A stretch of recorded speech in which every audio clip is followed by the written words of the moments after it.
everyone, it's Pat from Seattle Coffee Gear, and I'm joined today by Jake for a tasting of our roast of the month for this month, which is Organic Mexico El Triunfo from Batdorf and Bronson.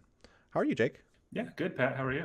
Pretty good, pretty good. I am enjoying this coffee out of a super auto this morning, and I'm a pretty big fan of it. I really like coffees from Mexico, so I was excited to see one come in from Batdorf, and it's really good. So I'm glad we were able to feature it for roast of the month.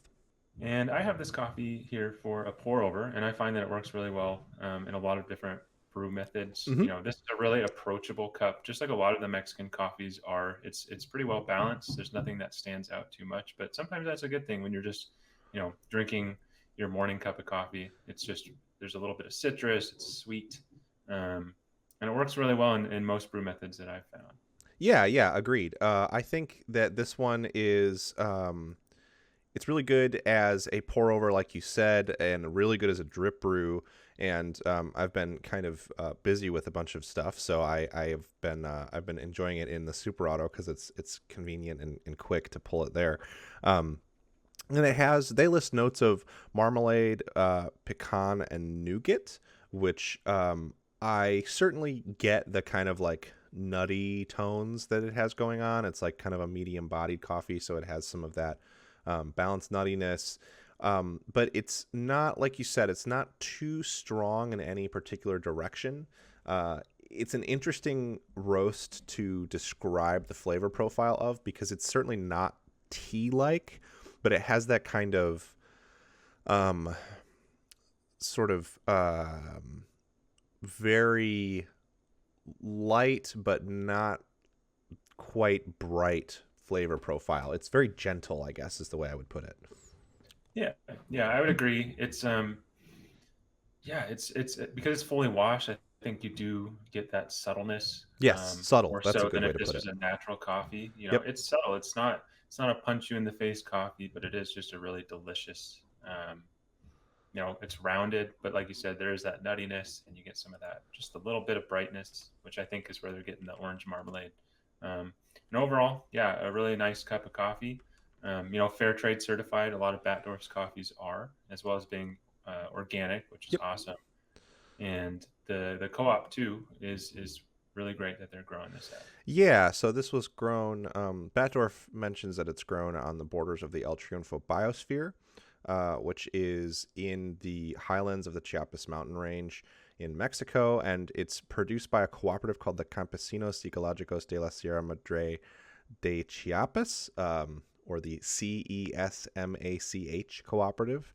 And this particular one is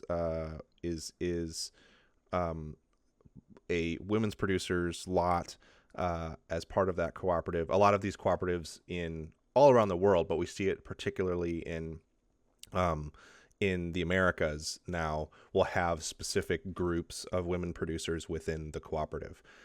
And it's pretty cool whenever we get a coffee that's from one of those places, because we've seen a push in the larger coffee industry to empower more women producers, because it's a group of people who have been kind of marginalized historically in coffee production and often mistreated as part of the labor force. And so a big push in the 21st century has been to sort of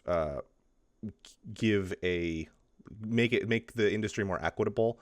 And I think what's neat is that you're actually seeing that strive for action come to fruition as we see more and more women producers lots come through our doors, even over just the past couple of years. Yeah, I would agree. I mean, it's nice to see the representation for sure, and it's coming from both sides of the field here. It's coming from the roaster side, and then it's coming from like the exporter side too. Yep. So those initiatives are really great just to support, because at the end of the day, they are farmers, and giving them all the support that we can for the delicious coffee that they're growing for us is huge.